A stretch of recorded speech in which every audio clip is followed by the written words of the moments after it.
Hi friends, இன்றைக்கி 2 நிமிஷத்தில் சூப்பரான ஒரு ரசம் தான் பார்க்க போகிறோம்.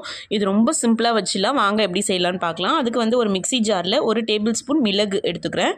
அதுக்கப்புறம் 1 டேபிள் ஸ்பூன் ஜீரகம். தக்காளி வந்து பார்த்திங்கன்னா நல்லா பழுத்த தக்காளியாக எடுத்துக்கங்க.